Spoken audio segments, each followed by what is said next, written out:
Welcome to the perfect guide to achieving a perfect credit score. And the best part, it's entirely free. Imagine unlocking the secrets that can save you thousands of dollars throughout your life. A high credit score isn't just a number, it's a gateway to financial freedom. Today, I'm gonna share with you not only my personal journey of maintaining a credit score over 800 over the years, but also the crucial steps to reach that coveted 850. Let's put this into perspective with a real life scenario, buying a car. Say you're financing a $25,000 car with excellent credit, you might secure a loan at the current rate of around 6%. Over a 5-year term, you will end up paying around $4,800 in interest. However, if your credit score is lower, you might be offered a rate of 10%. That would increase your interest to over $8,000. Just think about that. It's an additional $3,200 out of your pocket simply because of your credit score. This example clearly shows how a better credit score translates to more money in your pocket. Whether you're starting from scratch or looking to perfect an already good score, this guide is your roadmap. We're going to be diving deep into credit algorithms, debunking myths, and setting you on a path not just good, but exceptional credit. Grab your notebook because every minute you invest in this video is going to be a step closer to those incredible savings and those financial benefits. Let's transform your credit score and in turn, your financial life. Ready? Let's dive in. All right, so let's kick it off with a quick run through on credit scores. Think of your credit score like a financial report card that's just 3 little numbers long. It's what banks and lenders sneak a peek at to decide if you're the kind of person who handles money like a pro. The deal is pretty simple. The higher your score, the more likely you are to get lenders tripping over themselves to offer you cash and sweet rates for loans and credit cards. Now, let's get real for a second. When you're out there trying to get a loan, lenders aren't just tossing a coin, they've got a couple scores up their sleeves to judge if you're worthy of their trust. And they're dope. You've got your FICO score and your Vantage score. Both of these guys typically range between 300 to a perfect 850. Now there are industry-specific scores as well, such as credit cards, auto loans, and mortgages. But here's the scoop.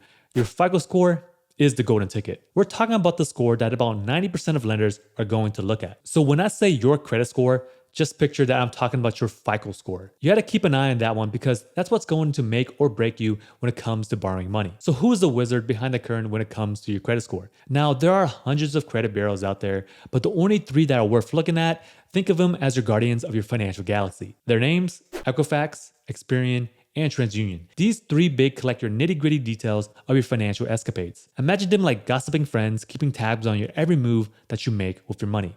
You got a credit card? They're watching. Snag the car loan? They're jotting that down too. Every financial step that you take is a juicy story for their records. And what they're scribbling in their notepads is your credit report. Yep, you got one from each one of them. Now, these credit reports are just like an ingredient list for your recipe, which in this case is your credit score.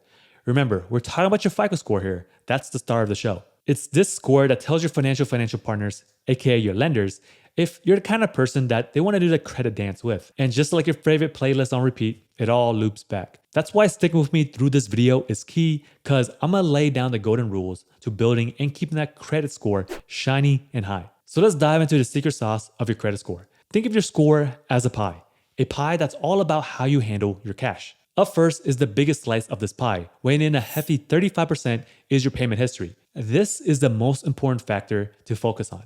Consistency is your best friend here because this part is all about whether or not you hit the bullseye with your bills. So you want to aim for 100%, just like a straight A student, because every time that you knock out those bills on time, your credit profile gets a bit thicker and your credit score will reflect this good behavior. Now, if you slip up and miss a payment, it's like tripping on stage. Everybody notices, especially your score. It takes a hit, usually a big one, and I've seen scores drop more than 100 points with just a missed payment. But hey, I get it, life happens. Late payments affect your score the most when they are new, and over time, it matters less and your score will slowly increase. Now, if you ever forget to pay a bill, don't freak out.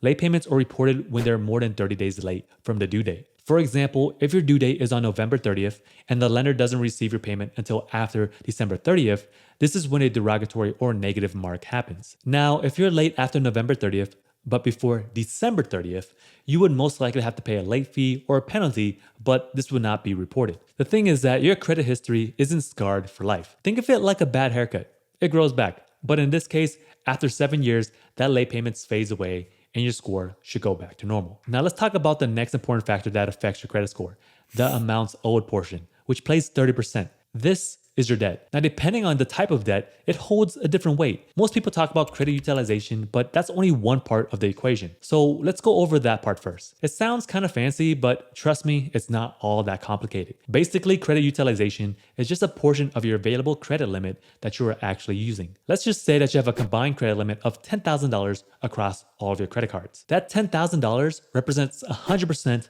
of your credit limit. Now, if you use one of those credit cards to buy a MacBook Pro for $2,000, you're using 20% of your credit limit. The golden rule is to keep your credit utilization below 30%, but based on data points, staying under 10% is even better. The easiest way to keep your credit utilization down is to pay off your credit card balances a few times a month. This way, you keep your balances low before it gets reported to the credit bureaus. So in the example that I mentioned earlier, after buying that $2,000 MacBook, you would simply split your payments before the statement closes. Now, you don't have to split your payments, but I find it much more comfortable to do so rather than all at once. But if you have the means, then go for it. Paying off your balances in full prior to the closing date keeps your utilization low, but paying before the due date saves you from paying unnecessary interest. If I lost you at the closing date and the payment due date, let me show you a real life example of a credit card statement. This is a credit card statement for one of my Chase credit cards. At the top, it shows my new balance. This is what I currently owe. Next is the minimum payment, the amount that I need to pay to avoid a late payment, but any amount left over, I would have to pay interest on. Next is the due date.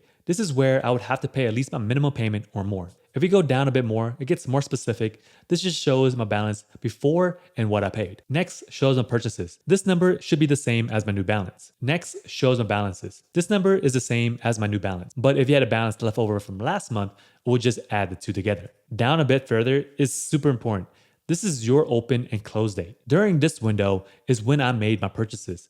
The closing date is what you need to focus on since this is the amount left on your credit card and that balance gets reported to the credit bureaus. Now, if I were to pay off the purchases that I made prior to 10/23, this will get reported as a zero balance to the credit bureaus. Moving down will show your credit limit and available limit, then your cash access for cash advances if you ever need one. After that, it shows any amount due plus an amount over your credit limit. These numbers should be zero if you are paying on time. Now, here are two tricks to lower your credit utilization without spending less. As mentioned earlier, you have a total credit limit of $10,000. You can reach out to your credit card providers and request a credit limit increase or just apply for a new credit card. I tend to like the latter more since you usually can get a higher credit limit on a new card compared to a credit limit increase request. By doing this, you increase your overall total credit limit across all of your accounts. So when you buy that $2,000 MacBook again, instead of using 20% of your total credit limit, you would just only be using a smaller percentage. Now, this does not mean that you should go on a spending spree though. It's just about having more available credit without actually spending more. But that doesn't mean that I need to use all of it, but it's good to have it if I need it rather than needing it and not having it. Increasing your credit limits allows you to maintain your usual spending habits while keeping your credit utilization low. Now, you remember how I told you that credit utilization is only one factor in the amounts owed category of your credit score? Let's chat about a different type of debts. This time, we're talking about loans. Your credit score takes into account of how much you still owe on an installment loan compared to the initial amount. For example, let's just say that you borrow $40,000 for school loans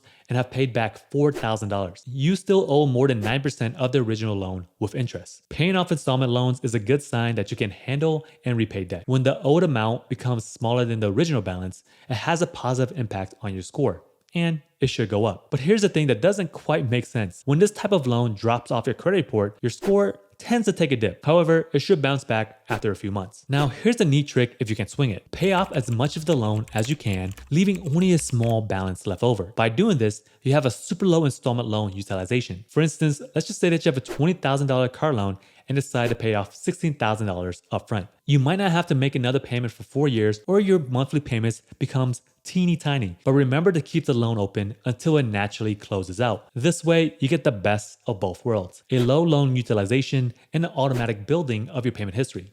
It's a win-win. Here's another thing about installment loans. Secured loans have a lesser impact on your credit score. Why? Because it's considered less risky. Picture this. You got a $20,000 auto loan, but if you can't pay it back, the bank can just come and take your car. The same goes with a mortgage or anything else that has a lien on it. Now, personal loans are a different story. They have a bigger impact since they're not backed by anything. So the key takeaway here for your credit score is to keep your credit utilization low and to keep chipping away at those loans. Now, let's chat about the length of your credit history. This credit factor makes up 15% of your credit score and it measures how long you've had various accounts opened. Now, here's how FICO determines your length of credit history. First is the age of your oldest account. Basically, this is how long ago you opened your oldest account or credit card account. It doesn't matter if it's still open or closed. Next is the age of your youngest account. As you can imagine, this is just a number of months since you got your newest loan or credit card. Next is your average age of accounts. This one is calculated by adding up the number of months since you opened each account on your credit report, then dividing by how many accounts that you actually have. So picture this. You have two credit cards. One you've had for just a year and another that's been open for 5 years. To measure your credit history length, the credit reporting agencies add up all of the durations of all of your cards and then divide it by the total of the number of cards. So in this case, since you have two cards, your average age of accounts would be 3 years. Now, the age of your credit does not have a massive impact on your score, but there are a few things that you can do to ensure that your credit age keeps growing. First off, think twice about closing old credit cards. I get it. If you're not using the card anymore, why keep it? Well, closing it can actually harm your credit score. Some people think that once they close a credit card, it automatically hurts their credit score, since they think it no longer affects their credit.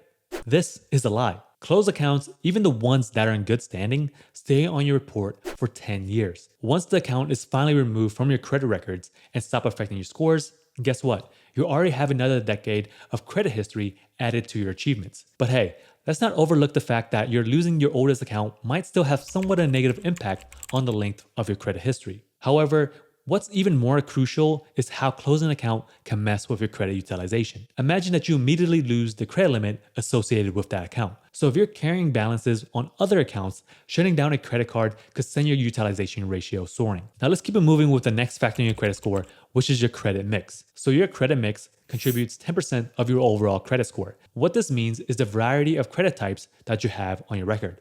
Think about mortgages, loans, credit cards, you name it. Now, keep in mind that you don't have to necessarily have to go crazy and open all of these different accounts. Having some variety won't make or break your credit score, but lenders do see it as a plus, especially when you are after that type of lending. For instance, if you're looking for a new car loan, lenders will like to look more closely at your history on previous car loans in the past. Same goes for credit cards, etc. So here's a breakdown with credit mix.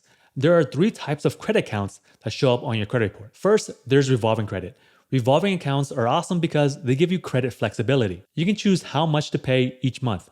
Of course, considering any minimum payments and due dates. Here are a few examples of revolving accounts: credit cards, retail store cards, gas station cards, and HELOCs. Next, we got installment credit. This includes things like mortgages, student loans, car loans, and personal loans. You have to pay a fixed amount each month until you pay off the loan, usually with some interest. Next, you may see other. This can include open accounts or open credit. Think about charge cards or even some utility bills. Some common charge cards include the MX Gold and Platinum, and some other credit accounts could be Experian Boost, Stellar Fi, and Grow Credit. With open credit, you're expected to pay off the balance in full every month. Don't pay the electricity bill? Well, besides risking a blackout, the utility company might just report that to the credit agencies. Now let's move on to the last part of the 5 credit factors, which is new credit. This contributes about 10% of your credit score. You might know this as hard inquiries or hard pulls. Basically, every time that you apply for something like a credit card, loan, or mortgage, the lender checks your credit history. They just want to make sure that you're somebody that they're comfortable with lending money to. When they do this, this is called a hard inquiry. And guess what? It might knock off a few points from your credit score. On the bright side, they only take a look at inquiries from the past year. Now, those inquiries actually stick around on your credit report for 2 whole years before they disappear. But don't worry, credit scores are designed to consider only the ones that truly impact your credit risk. It's not like every inquiry affects you the same way. Let me break this down for you. First is that inquiries usually don't have that big of an impact. So a few here and there usually won't make or break your score. And the second is that many type of inquiries are completely ignored, like they never even happened. And the last one is an interesting one, is that credit scores actually let you do some rate shopping. So if you're comparing loan options or checking out different offers, it won't tank your score, but you usually want to keep this to a close window, like around 14 to 30 days or so. Just remember that it's totally okay to request and check your own credit report because it won't mess with your credit score as long as you get it directly from the credit reporting agency or an authorized organization like MyFICO or ScoreMaster. So now that you got a good grasp of what makes up a credit score, let's dive on to how you can actually boost to that coveted 800 plus score. Remember how your credit score is like one big pie? The biggest slices of that pie is your payment history, amounts owed, and length of history. Together, they make up 80% of what affects your credit score the most. But here's the thing, building a perfect credit score or anything above 800 takes time. You can't expect to achieve it overnight. Now, here's a little thing to remember. While your credit score does matter, your credit profile holds even more weight when it comes to borrowing. Speaking from my own experience, when I first started my credit building journey, I only had one credit card and one auto loan. Surprisingly, even with a credit score of 760, I still got turned down on some applications because my credit was still too new. So take it from me, building credit takes patience and a bit of time, but with the right moves, you get there eventually. All right, so here's my recommendation to achieve the best possible credit scores for you. First is to monitor your credit. There are plenty of free options out there like Credit Karma, Experian, and heck, even your bank or credit card provider gives this to you. Now, they may not give you FICO scores, but this should be enough for you to see any changes. So usually these apps give you a summary and they don't go that deep on the details. So I do recommend getting a free credit report from each one of the bureaus once a year from annualcreditreport.com. These tools should be more than enough for you to monitor and track your progress. When it comes to the credit building side, first things first is that never become late to any payment. It doesn't matter if it's a credit card, a utility bill, a car loan, or anything that you have to pay regularly. Being late even once can seriously mess up your credit score.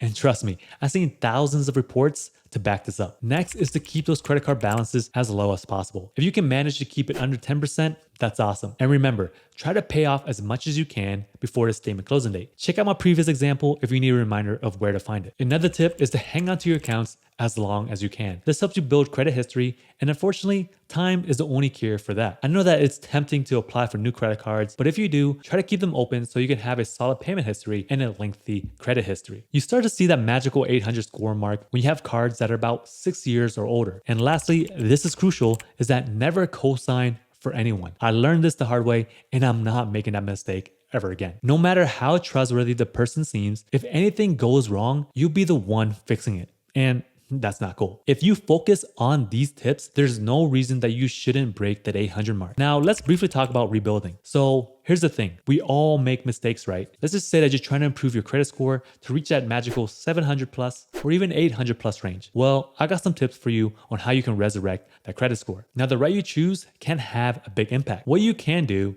is to go for credit repair services or try to do it yourself. The cool thing is that if you do it yourself, it can be done completely for free. You can find all the info that you need online, maybe even check out some of the videos. I have a few that may help you out as well. Or if you prefer some extra assistance, you can hire a third-party company or use a DIY software like the one I have to guide you. But keep in mind that the later options will come at a cost. If you decide to go to the DIY route, removing those derogatory marks like late payments, collections, or bankruptcies will have a major impact to your score. Your score can skyrocket, but here's the deal.